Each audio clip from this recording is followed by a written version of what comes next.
لا أما بعد فأعوذ بالله السميع العليم من الشيطان الرجيم بسم الله الرحمن الرحیم.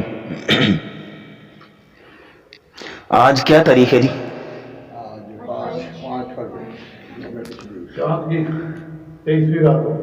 چھوڑ دو تسی، میں انگریزی کی پوچھ رہا ہوں. 5 فروری اور 5 فروری کے حوالے سے کیا چیز ذہن میں آتا ہے جی؟ یوم کشمیر، یوم یکجہتی کشمیر. تو یہ ہمارا ایک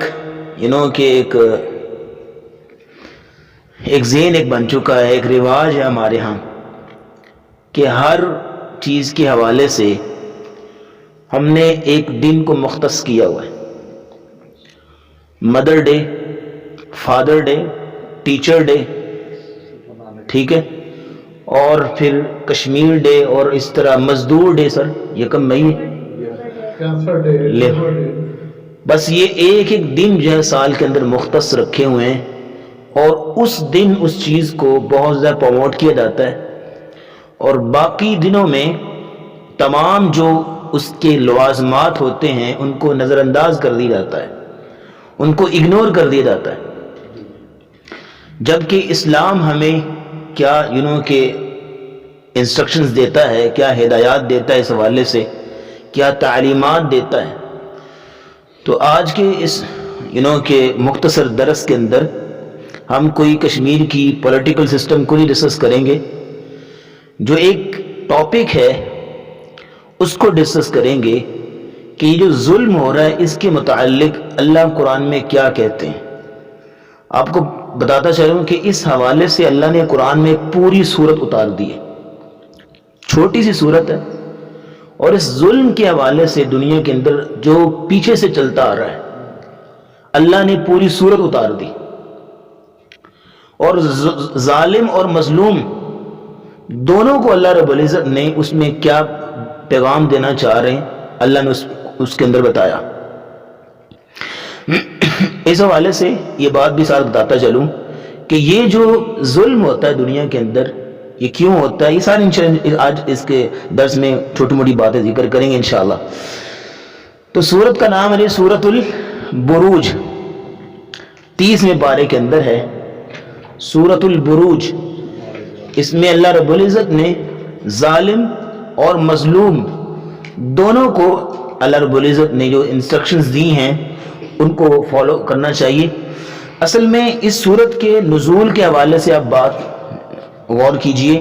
یہ سورت نازل ہو رہی ہے اس زمانے میں جس زمانے میں مسلمانوں پہ مکہ کے اندر ظلم عروج پہ تھا، اور مشرکین مکہ ظلم کے اندر جو ہے وہ حد سے تجاوز کیے جا رہے تھے. تو اللہ رب العزت نے پھر مشرکین مکہ کو کیا کہا اور مسلمانوں کو کیا خوشخبریاں دیں. اس آیت کے اندر اللہ نے دونوں گروپوں کو کمپیریٹیولی بیان کیا. تو وہ انشاءاللہ ہم ڈسکس کریں گے آج کے درس کے اندر. تو بتاتا چلوں سر، پہلی بات، ظلم ہیز 3 ٹائپس. ظلم کی کتنی قسمیں ہیں جی؟ 3 قسمیں. نوٹ کر لیجئے. پہلی قسم الظلم لا یغفر اللہ، ایسا ظلم جس کو اللہ معاف نہیں کریں گے. وَهُوَ مُتَعَلَّقٌ بِاللَّهِ تَعَالَى، وہ ظلم جس کا تعلق اللہ کے ساتھ ہے. پہلا ظلم جس کو شرک کہتے ہیں. ان الشرک لظلم عظیم، شرک بہت بڑا ظلم ہے جس کو اللہ کسی صورت بھی معاف نہیں کریں گے. اگر بغیر توبہ کے انسان مر جاتا ہے، دنیا کے اندر سانس باقی ہے، تو اگر وہ شرک سے توبہ کرتا ہے، کسی بڑے سے بڑے گناہ سے توبہ کرتا ہے، تو اللہ اس کو معاف کر دیں گے. لیکن جب وہ بغیر توبہ کیے، بغیر اس گناہ کو چھوڑے، شرک کو، اگر دنیا سے جاتا ہے تو اللہ پھر کبھی اس کو آخرت میں معاف نہیں کریں گے شرک کو. لیکن شرک کے علاوہ جو اس نے دنیا میں گناہ کیے ہوں گے، توبہ نہیں کر سکا، اس کو اللہ قیامت کو چاہے تو معاف کر دیں گے، لیکن شرک معاف نہیں ہوگا. دوسری قسم ہے ظلم کی، الظلم یغفر اللہ، وہ ظلم جس کو اللہ معاف کر دیں گے، توبہ کرے یا نہ کرے، وَهُوَ ظُلْمُ بِنَفْسِهِ، جو انسان اپنے آپ کے ساتھ ظلم کرتا ہے، اپنے آپ کو گناہوں میں لگا دیا، اپنے آپ کو بری محافل میں لے گیا، اپنے آپ کو ہلاکت میں ڈال دیا، اپنے جو روحانی حقوق تھے ان کو وہ نہیں پورا کر پا رہا، تو یہ اپنے آپ کے ساتھ ظلم کر رہا ہے نا، اپنے آپ کو خود ہی گناہوں کی گردن میں لے کے جا رہا ہے، تو یہ ظلم کر رہا ہے، تو اس کو اللہ معاف کر دے۔ تیسرا ظلم ہے الظلم لا یترک اللہ، جس کو اللہ کبھی چھوڑیں گے نہیں۔ تو تیسرا ظلم وہ ظلم ہے بندوں کے ساتھ ظلم، کوئی شخص اللہ کے بندوں کے ساتھ ظلم کرے تو اللہ رب العزت کبھی بھی معاف نہیں کریں گے۔ قیامت کا دن ہوگا، نبی اسلام کی حدیث، اگر سینگ والی بکری نے بھی بغیر سینگ والی بکری کو ٹکر ماری ہوگی نا تو اس کو بھی اللہ بدلہ دلوائیں گے۔ تو آج انشاءاللہ اسی بھی بات کرتے ہیں، سورۃ بروج ہمیں کیا سبق دیتی ہے جی۔ بسم اللہ الرحمن الرحیم، سورۃ بروج نکالی سب نے؟ چلیں۔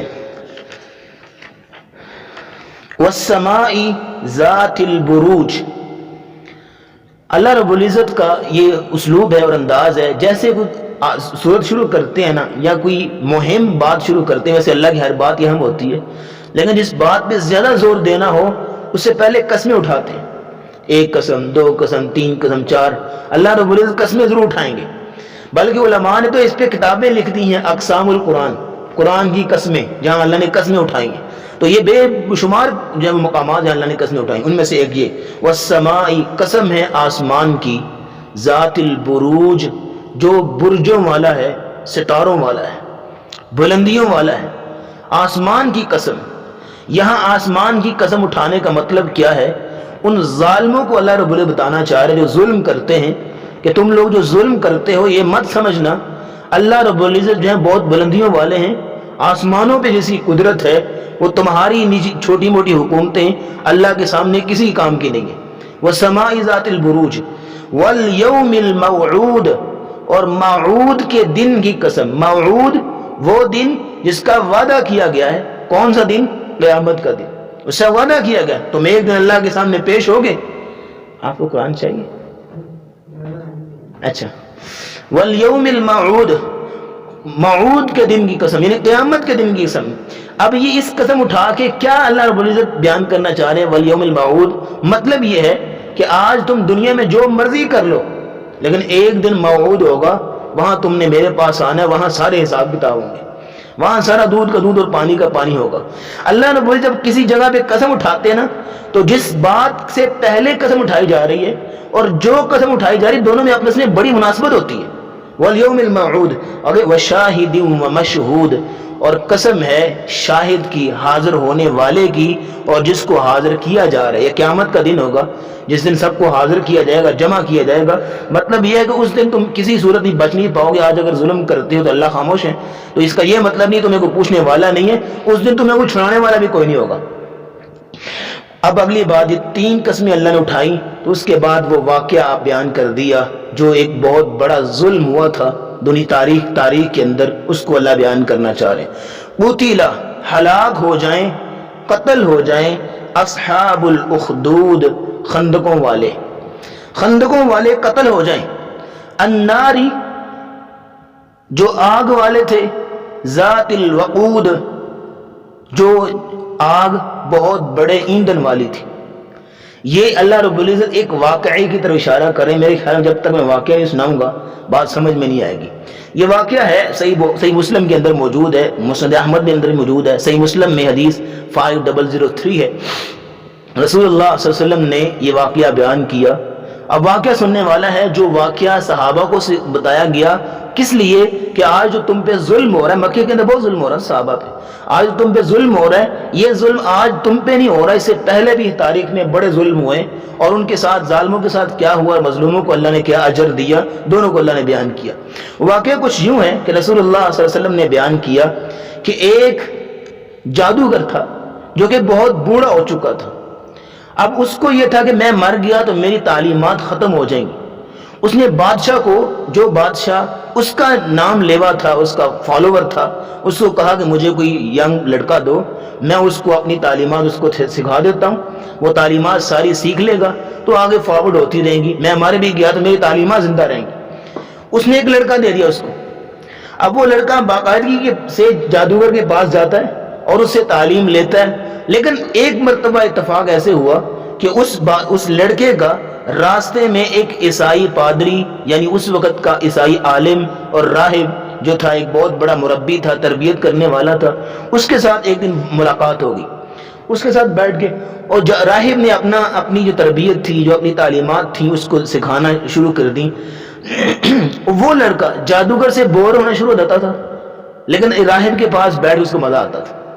جادوگر کے پاس بیٹھ کے بور ہوتا تھا، وہ اس کو عجیب جب چیزیں اور عجیب ڈراؤنی چیزیں اس کو سکھاتا اور دکھاتا تھا جو اس کو بور کر دیتی تھی، لیکن راہب جو ہے اس کی روحانیت کو ٹچ کرتا تھا، اس کو اندر کی تسکین، اس کو دل کی تسکین دیتا تھا، اس کے بعد بیٹھتا۔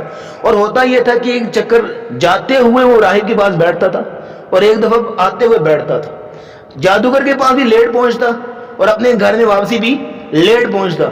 دونوں طرف جب پوچھتے تو یہ کہتا تھا کہ بس میں جادوگر مجھے لیٹ چھوڑتا ہے، گھر والوں کہتا، اور جادوگر کہتا مجھے گھر والے لیٹ چھوڑتے ہیں۔ بس اس طرح وہ تعلیم حاصل کرتا رہا۔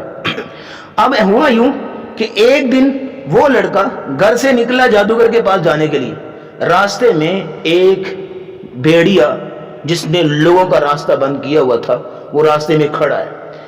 اب اس نے کہا لوگوں کو پریشانی ہو رہی ہے اس بھیڑیے کی وجہ سے، اس نے ایک پتھر لیا اور اس کی طرف مارا، اور مارنے سے پہلے کہا یا اللہ میں تیرے نام کے ساتھ اس کو مارتا ہوں، اگر تو جادوگر کی تعلیم افضل ہے یا میں دیکھتا ہوں، کہتے ہیں اس نے کہا میں دیکھتا ہوں جادوگر کی تعلیم افضل ہے یا راہب کی تعلیم افضل ہے۔ اس نے کہا یا اللہ جب راہب کی تعلیم افضل ہے نا تو اس جانور کو مار دے اور لوگوں کو نجات دے دے۔ اس نے ایسے ہی کیا، جناب جو جانور مر گیا تو کیا ثابت ہوا جی؟ جی ہاں، راہب کی تعلیم افضل ہے، اس کو سمجھ میں آ گئی۔ اب اس نے جادوگر کو کینسل کیا، اس نے کہا راہب کے پاس ہی بیٹھوں گا۔ تو راہب کے پاس جا کے اس نے واقعہ سنایا کہ آج میں نے یہ کام کیا، تو اس طرح جو ہے وہ میں نے اللہ سے پوچھا، استخارہ کیا ہے، تو مجھے یہ لگا دل سے کہ جو راہب کی تعلیم، آپ کی جو تعلیمات ہیں وہ سب سے مجھے افضل لگی۔ اس نے کہا بچے تم مجھ سے بھی آگے نکل چکے ہو، تمہاری جو قابلیت ہے وہ مجھ سے بھی آگے جا چکی ہے، اب تم جو بھی اللہ سے دعا کرو گے اللہ تمہاری ہر دعا کو قبول کریں گے، تمہیں وہ مقام مل چکا ہے۔ سر ایسی ہوتا وہ بچہ دنوں دن میں مشہور ہو گیا، جس کو بھی کوئی بیماری آتی اس کے پاس آتے وہ دعا کرتا ٹھیک ہو جاتا۔ اسی بادشاہ کا ایک وزیر تھا، بس بات ختم ہونے والی، اسی بادشاہ کا ایک وزیر تھا، وہ وزیر جو نابینا تھا، اس کو پتہ چلا اس لڑکے کے بارے میں، اس کے پاس آیا اور آگے کہتا ہے میں تجھے جتنے تو نام و کرام کہتا ہے میں تجھے دیتا ہوں، میرے لیے اپنے رب سے دعا کر کہ مجھے شفا دے دے۔ اسے کہا، اس نے ایسا کیا یا اللہ اس کو شفا دے دے، اس کی آنکھوں روشن ہوں گی۔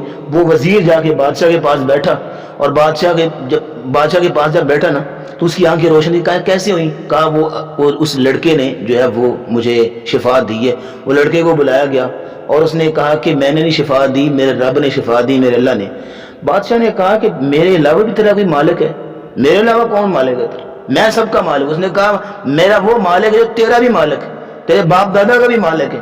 اس کو جناب اس بات پہ تو بڑا غصہ آیا، اس نے اپنے چند ورکروں کو بھیجا، کہا اس کو پہاڑی پہ جا کے گرا دو، اس کو مار دو، اور اس کو مار کے واپس آ جانا۔ اس کو پہاڑی پہ لے کے گئے تو پہاڑی پہ جا کے کھڑے ہو کے کہنے لگے یا اللہ اللہم اکفنی بہم، یا اللہ مجھے ان کی شر سے تو نے بچانا ہے۔ صحیح مسلم کے اندر روایت موجود ہے، ان کی شر سے تو نے مجھے بچانا ہے۔ جناب پہاڑی ہلنے لگی، وہ سارے کے سارے مر گئے۔ یہ لڑکا پھر بادشاہ کے پاس سامنے کھڑا ہو گیا، نے کہا تم کیسے؟ وہ لوگ کہاں گئے؟ تو اس نے کہا میرے رب نے مجھے بچایا ہے، میرے اللہ نے مجھے بچایا، میرے مالک نے مجھے بچایا۔ اس نے چند اور ورکروں کو بھیجا، کہا جا کے دریا کے اندر درمیان کشتی لے دو، دریا کے درمیان میں، اور وہاں جا کے اس کو ڈبو دو۔ وہاں گئے تو وہاں پہ جب اس کو ڈبونے لگے تو اس نے کہا اللہم اکفنی بہم، یا اللہ ان کی شر سے مجھے بچا، اور کشتی اللہ نے الٹ دی، اس لڑکے کے علاوہ سارے ڈوب گئے۔ وہ پھر آگے بادشاہ کے سامنے کھڑا ہو گیا، اس نے کہا تجھے کیسے؟ انہوں نے کہا مجھے میرے رب نے بچایا۔ ایون دیٹ اس لڑکے نے کہا کہ اگر تو مجھے مارنا چاہتا ہے نا تو کیا بسم رب ھذا الغلام، میں اس لڑکے کے رب کے نام پہ تجھے مارتا ہوں، یا جب تو کہے گا پھر میری موت ہوگی۔ اس نے ایسے ہی کیا، اس نے کہا مجھے ایسا کرو وہاں پہ سولی پہ لٹکا دو اور تیر مارو، اور یہ پڑھ کے تیر مارو۔ اس نے سولی پہ لٹکا دیا اور تیر مارا، بسم ربک الغلام، بسم ربی ھذا الغلام، اس غلام کے رب کی قسم میں اس کو مارتا ہوں۔ پوری مجمع کھڑا ہے، لوگوں کو نا جمع کر لیا لوگوں کو۔ اب اس کو تیر مارا، اس کو تیر جا کے ہنسی پہ لگا اور اس نے تیر والی جگہ پہ ہاتھ رکھا، وہ شہید ہو گیا۔ اب اس حالت کو دیکھتے ہوئے تمام جتنا بھی مجمع تھا، تمام ساری رعایت ساری کی ساری مسلمان ہو گئی۔ اس نے کہا ہم اس غلام کے، اس لڑکے کے رب پر ہم ایمان لاتے ہیں۔ اب اس بادشاہ نے لوگوں کو ان کے دین سے پھیرنے کے لیے، متنفر کرنے کے لیے اس نے کیا کیا، اس نے کہا بعض آدھو اس دین سے پھر جاؤ۔ انہوں نے کہا ہم نہیں پھرتے، ہم اس دین پہ ڈٹے ہوئے ہیں۔ اس نے خندقیں کھودی، یہ ہے قتل اصحاب الاخدود، بات اینڈ ہو گئی۔ وہ انہوں نے خندقیں کھودی اور اس میں بہت چوڑی چوڑی خندقیں، ان کو پورا آگ سے بھر دیا اور اس کے اندر ان لوگوں کو پھینک دیا کہ اگر دین سے پھرتے ہیں تو ٹھیک ہے، وگرنہ ان کو آگ میں پھینک دو۔ تو آگ میں پھینک دیا گیا۔ ایک عورت تھی جو اپنے دین سے پھرنے لگی تو اس کا معصوم بچہ تھا اس کی گودی میں، تو اس نے کہا یا اماں اصبری، صبر کر، اللہ ہمارے ساتھ ہے۔ تو وہ پھر اس نے آگ میں جلا دیا۔ تو یہ وہ واقعہ اللہ بیان کر رہے ہیں، قتل اصحاب الاخدود، ہلاک ہو جائیں خندقوں والے، یہ بادشاہ جنہوں نے خندقوں میں مسلمانوں کو ڈال کے جلا دیا تھا۔ الناری ذات الوقود، وہ آگ جو ذات الوقود ہے یعنی ایندھن والی ہے، اس کے اندر لوگوں کو پھینکا جا رہا تھا، پوری کی پوری رعایا اس نے جلا دی۔ اذ ہم علیہا قعود، جب وہ اس کے اوپر بیٹھے ہوئے تھے، یعنی بادشاہ اور اس کے ورکر اس پر بیٹھے ہوئے تھے اور جلنے والوں کا تماشا دیکھ رہے تھے۔ لوگ جل رہے تھے، چیخ رہے، چلا رہے تھے، معصوم بچے بھی، اور یہ وہاں بیٹھ کے تماشا دیکھ رہے تھے۔ یعنی اللہ رب العزت ان کے ظلم کو ایڈریس کر رہے ہیں اور مسلمانوں کو، مکہ کے مسلمانوں کو اللہ رب العزت سمجھا رہے ہیں کہ آج تم پہ ظلم ہو رہا ہے، تو یہ ظلم تم پہ نہیں ہو رہا، صرف تاریخ میں بڑے ظلم ہوئے اللہ والوں کے ساتھ، اور کس طرح انہوں نے جو ہے وہ اللہ رب العزت کا، اب انہوں نے اللہ رب العزت دین کا ساتھ دیا۔ یہاں ایک بات میں بھول گیا، وہ جب لڑکے نے بتایا کہ مجھے یہ تعلیم راہب نے دی ہے، مجھے یہ اللہ کی پہچان راہب نے کروائی ہے، تو بادشاہ نے اس راہب کے کہ اس کے سر پہ آرا رکھ کے چیر دیا، اس کو دو ٹکڑوں کے درمیان کر دیا۔ یعنی کس قدر ظلم ہوتا رہا۔ اور اسی طرح فرعون نے بھی ظلم کیا تھا، معاشطہ بنت فرعون، آسیہ جو تھی، ان پہ کس طرح ظلم کیا۔ اور پھر جو فرعون کی بیٹی کو کنگھی کرتی تھی، فرعون کی بیٹی کو جو کنگھی کرتی، معاشطہ بنت فرعون جس کو کہا جاتا ہے، جو کنگھی کرتی تھی، کنگھی کرتے کرتے جو وہ کنگا نیچے گر گیا، اس نے اٹھاتے ہوئے کہا بسم اللہ، اللہ کے نام کے ساتھ۔ اور فرعون کی بیٹی نے کہا میرے رب کے نام، میرے بابا کے نام کے ساتھ۔ کہا کون تیرا بابا؟ میرا اللہ، اس کے نام کے ساتھ میں یہ کنگھی اٹھا رہی۔ اس نے کہا میرے ابا کے علاوہ بھی تمہارا رب کوئی ہے؟ کہا ہاں میرا بھی رب ہے، تیرا بھی رب ہے، تیرے ابا کا بھی رب ہے۔ اس نے کہا میں ابا کو جا کے بتاتی ہوں۔ ابا کو جا کے اس نے بتایا، اس نے کہا لے کے آؤ اس کو بھی، اس کے بچوں کو بھی۔ ہاں تم مجھے رب مانتی ہے کہ موسیٰ کے رب کو رب مانتی ہے؟ کہا میں موسیٰ کے رب کو رب مانتی ہوں۔ تو اس نے ایک کڑائی میں تیل جو ہے گرم کیا اور اس کے بچوں کو ایک ایک کر کے اس میں جو ہے پھینک دیا، اور اس کی آنکھوں کے سامنے اس کے بچے جو ہے وہ جلتے اور تڑپتے جو ہے وہ مر گئے۔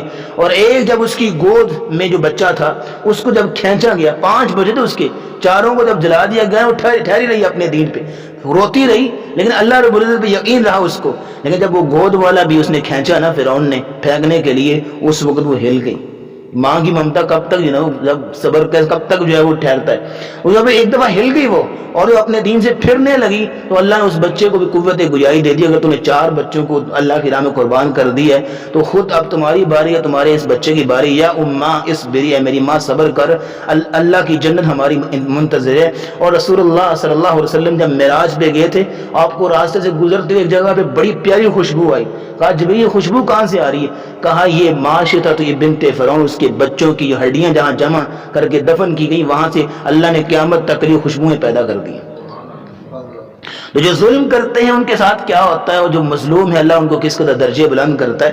تو الناری ذات الوقود وہم، اور وہ کون؟ بادشاہ جو تھے، علی ما یفعلون بالمؤمنین شہود، جو انہوں نے مومنوں کے ساتھ کیا، مومنوں کے ساتھ جو ظلم کیے انہوں نے، بالمؤمن شہود، وہ حاضر کیے جانے والے ہیں، وہ کہ وہ جانتے ہیں اس بات کو۔ وما نقموا منہم، اور انہوں نے ان مسلمانوں پر ظلم نہیں کیا، مسلمانوں پر ظلم صرف اس وجہ سے کیا، الا ان یؤمنوا باللہ العزیز الحمید، کہ مسلمانوں، بس اتنا قصور مسلمانوں کا کہ اللہ پر ایمان رکھتے ہیں، اللہ پر ان کا ایمان ہے۔ کون اللہ؟ الذی لہ ملک السماوات والارض، جس کے لیے آسمانوں کی بادشاہی، زمینوں کا وہ بادشاہ ہے۔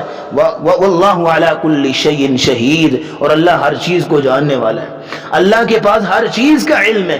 وَمَا تَسْقُطُ مِنْ وَرَقَةٍ إِلَّا يَعْلَمُهَا. درخت سے اگر کوئی پتا بھی گرتا ہے تو اللہ رب العزت کے علم کے اندر ہے. درخت سے اگر کوئی پتا بھی گرتا ہے. وَمَا تَخْرُجُ مِنْ ثَمَرَاتٍ مِنْ أَكْمَامِهَا. اور اگر کوئی پھل اگتا ہے اور بیج سے کتنے پھل نکلیں گے اور کتنی فصل پیدا ہوگی وہ بھی اللہ رب العزت کے علم میں ہے. اور اللہ فرماتے وَمَا تَكُونُ فِي شَأْنٍ وَمَا تَتْلُو مِنْهُ مِنْ قُرْآنٍ وَلَا تَعْمَلُونَ مِنْ عَمَلٍ إِلَّا كُنَّا عَلَيْكُمْ شُهُودًا إِذْ تُفِيضُونَ فِيهِ. تم اگر زندگی کے اندر کوئی قدم بھی اٹھاتے ہو تو اللہ رب العزت کے علم میں ہوتا ہے اور اللہ رب العزت تمہیں دیکھ رہے ہوتے ہیں. اور ما یکون من نجوا ثلاثۃ الا هو رابعهم. اگر تین بندے بیٹھ کے آپس میں سرگوشیاں کر رہے ہیں مت سمجھنا کہ اللہ رب العزت کو پتہ نہیں ہے چوتھا تمہارے دل میں اللہ بھی ہوتا ہے. وما یکون من اور فرمایا ولا رابعۃ الا هو سادسهم. اور اگر کوئی چار بیٹھے ہیں ان کے پانچ ولا خمسۃ الا هو سادسهم. اگر پانچ لوگ بیٹھے ہیں تو چھٹا ان کے اندر اللہ ہوتا ہے. اللہ رب العزت کو پتہ ہے ہر چیز کا. وَهُوَ مَعَكُمْ أَيْنَمَا كُنْتُمْ. جہاں بھی تم ہوتے ہو أَيْنَمَا كُنْتُمْ یعنی جنرلی وَهُوَ مَعَكُمْ أَيْنَمَا كُنْتُمْ. تم جہاں بھی ہوتے ہو اللہ تمہارے ساتھ ہوتے ہیں. اللہ کو ہر چیز کا علم. ان الذین فتنوا المؤمنین. جن لوگوں نے مومنوں کو فتنے میں ڈال دیا, مومنوں پر ظلم کیے, مومنوں کو کہ آپ دیکھ رہے ہیں کشمیر کے اندر ایک سال سے لاک ڈاؤن لگا ہوا ہے. اس سے پیچھے آپ نے فلسطین کا بھی حال دیکھا, برما کا بھی حال دیکھا, کس قدر مسلمانوں پہ ظلم ہو رہا ہے. مسلمانوں کی عزتیں لوٹی جا رہی ہیں, مسلمانوں کے جوانوں کو ذبح کیا جا رہا ہے, مسلمانوں کے بوڑھوں کو کاٹ دیا جا رہا ہے, اور کس قدر ظلم ہو رہا ہے. اور اس ظلم کی حقیقت کو اللہ بیان کرتے ہیں انما یؤخرهم فلا تحسبن اللہ غافلا عما يعمل الظالمون. یہ مت سمجھنا کہ اللہ ظالموں کی کرتوتوں سے غافل ہو چکا ہے. ولا تحسبن اللہ, مت سمجھ, یہ نہ سمجھ کہ آج فلسطین پہ ظلم ہے ہوا, برما پہ ظلم ہوا, کشمیر پہ ظلم ہوا تو اللہ رب العزت والعیاذ باللہ ان کو پتہ نہیں ہے. انما حقیقت کیا ہے اس کے پیچھے, انما یؤخرهم لیوم تشخص فیہ الابصار. اللہ نے ان کو اس دن تک مہلت دی ہوئی ہے جس دن آنکھیں پترا جائیں گی اور اس دن کے خوف سے کلیجے منہ کو آ جائیں گے. اس دن کا خوف, اس دن تک مہلت, اس دن فیصلے ہوں گے.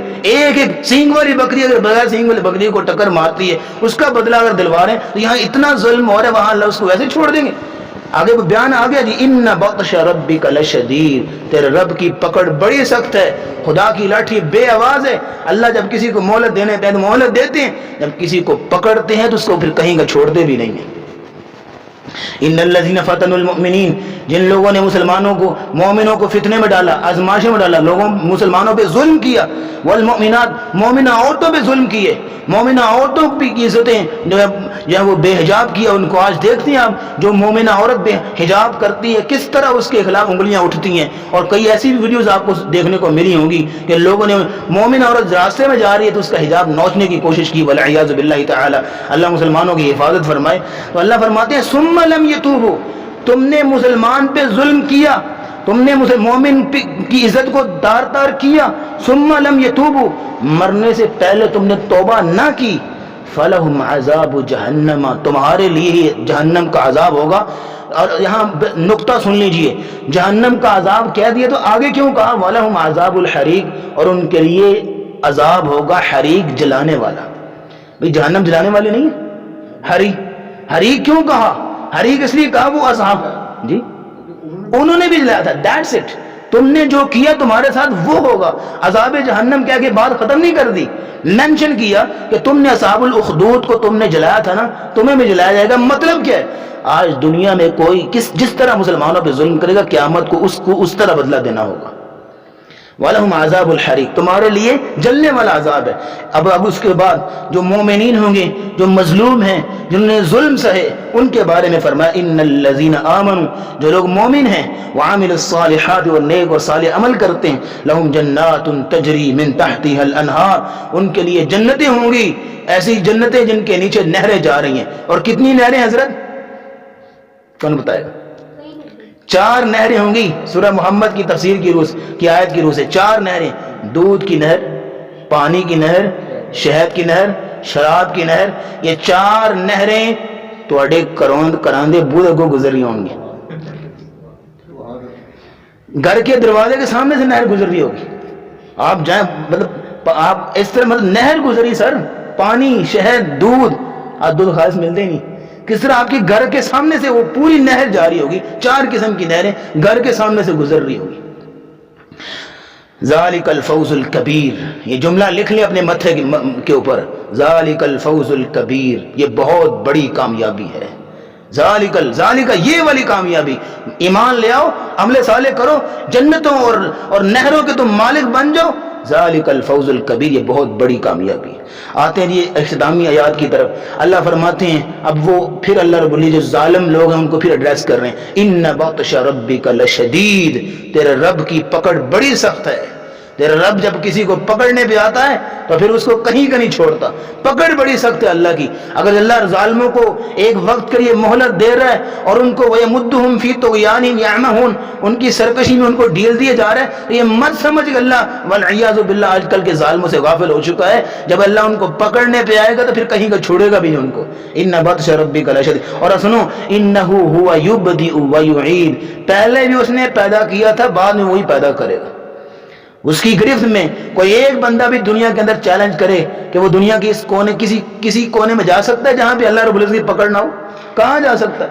کدھر بھی دوڑ جائے، جہاں بھی چلا جائے، اللہ رب العزت وہاں بھی ہوں گی. اللہ کی ہر جگہ حکومت، دنیا میں بھی اور آخرت میں بھی، زمین میں بھی، آسمانوں میں بھی. وما تحت الثری، سورۃ طٰہٰ میں اللہ فرماتا ہے وما تحت الثری، اس مٹی کے نیچے کیا کچھ ہے اللہ اس کو بھی جانتا ہے. وما تحت الثری. اور فرمایا وَهُوَ الْغَفُورُ الْوَدُودُ، وَهُوَ الْغَفُورُ یہ اپنا صرف اللہ رب العزت پہلے اپنا غضب بتایا نا کہ اِنَّ بَطْشَ رَبِّكَ، اب دوبارہ پھر رحمت کی طرف بھی آ گئے کہ بندے زیادہ ڈر نہ جائیں. وَهُوَ الْغَفُورُ، وہ بخشنے والا بھی ہے، اور الودود، محبت کرنے والا بھی ہے. وہ محبتیں بھی کرتا ہے. اگر تم محبت کے لائق بنو تو صحیح، تم اس لائق بنو تو تم سے محبت کرے. وَهُوَ الْغَفُورُ، بخشنے والا بھی ہے. الودود، وہ جناب جو ہے وہ محبت بھی کرنے والا ہے. ذُو الْعَرْشِ الْمَجِيدُ، اللہ رب العزت جو ہے وہ بہت شان والا اور عرش کا مالک ہے. اب یہ کیوں بتایا؟ یہ اس لیے بتایا کہ یہ مت سمجھنا وہی بار بار کہ تم ظلم کر رہے ہو، دنیا کے اندر تمہیں کوئی پوچھنے والا نہیں، اوپر جو بیٹھا ہو ذو العرش المجید، بہت بڑے عرش کا مالک. اور اگلی بات فعال لما یرید، جو چاہے وہ کرتا ہے، جو چاہے وہ کرتا ہے. اے بندے، اللہ کہتے ہیں بندے، ایک تیری چاہت ہے، تو چاہتا ہے کہ میں ایسے کام ہو، میں ایسے کروں، میں ویسے کروں، اور ایک میں چاہتا ہوں کہ تیرے ساتھ ایسا ہو. اگر تو نے اپنے آپ کو اس چیز کے تابع کر لیا جو میں چاہتا ہوں تو میں تجھے وہ بھی دے دوں گا جو تو چاہتا ہے. اور اگر تو نے اپنے آپ کو اس چیز کے تابع نہ کیا جو میری چاہت ہے، بلکہ اپنی چاہتوں کے پیچھے لگا رہا، تو میں تجھ سے وہ بھی چھین لوں گا جو تیری چاہت ہے. اور آخر میں اللہ نے کہا کہ تم جو مرضی کرتے پھرو، ہوگا وہی جو میری چاہت ہے، جو میں چاہوں گا وہی ہوگا. فعال لما یرید، وہ وہی کرتا ہے جو وہ چاہتا ہے. جی بالکل.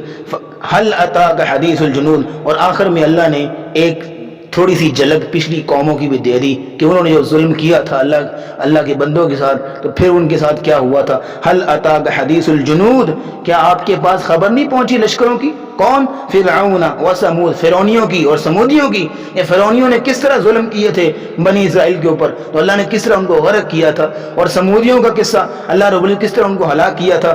بل الذین، حقیقت یہ ہے، بل الذین کفروا، بلکہ جو لوگ کافر ہیں، فی تکذیب، وہ حقیقت میں اللہ کو جھٹلا رہے ہیں. واللہ، اور اللہ تعالیٰ، من ورائہم محیط، اللہ رب العزت ان سب کو گھیرے ہوئے ہے، ان سب کو محیط. اللہ رب العزت کی قدرت سے باہر کوئی نہیں جا سکتا، اللہ رب العزت کی ملکیت سے، اللہ کی مشیت سے باہر کوئی نہیں جا سکتا. بل ہوا قرآن مجید، بلکہ یہ حقیقت میں قرآن ہے. یار ہر صورت کی سٹارٹنگ لائنز اور اینڈنگ لائن بڑی کمال ہوتی ہے. بل ہوا قرآن مجید، بلکہ یہ قرآن مجید ہے، عزتوں والا قرآن ہے. فی لوح محفوظ، اللہ کے لوح محفوظ میں لکھا ہوا ہے. تو اس لیے ہر قسم کے ظلم سے بچنا چاہیے ہمیں دنیا کے اندر.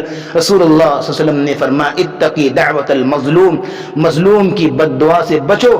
فإنہ لیس بینہ وبین اللہ حجاب، کیونکہ اس کی بد دعا اور اللہ کے درمیان کوئی حجاب نہیں ہوتا. ادھر مظلوم بد دعا کرتا ہے، ادھر اللہ رب العزت کا عرش ہل جاتا ہے. اس لیے چھوٹی سطح پہ، بڑی سطح پہ، اپنوں پہ، بیگانوں پہ، کسی انسان پہ چھوٹے سے چھوٹے ظلم سے یہ پرہیز کرنا چاہیے. اور آخر میں ہم دعا کریں گے ایسے مسلمانوں کے لیے جن پہ ظلم ہو رہا ہے، اللہ رب العزت مسلمانوں کی مدد فرمائے. اللہم انصر الاسلام والمسلمین، اللہم انصر الاسلام والمسلمین، اللہم انصر الاسلام والمسلمین. اللہم دمر دیار المشرکین، اللہم انصر علی عدانا، یا اللہ جتنے بھی مسلمانوں پہ ظلم ہو رہا اپنی رحمت سے مسلمانوں کو عافیت عطا فرما، اسپیشلی کشمیر والوں پہ، یعنی ہم پہ جو چند مہینوں کا لاک ڈاؤن تھا تو کس کو زندگی مشکل ہوئی تھی، جو 1 سال سے لاک ڈاؤن کے اندر کیا کیفیت ہوگی، اللہ ان کی مدد فرمائے۔ وآخر دعوانا الحمدللہ رب العالمین۔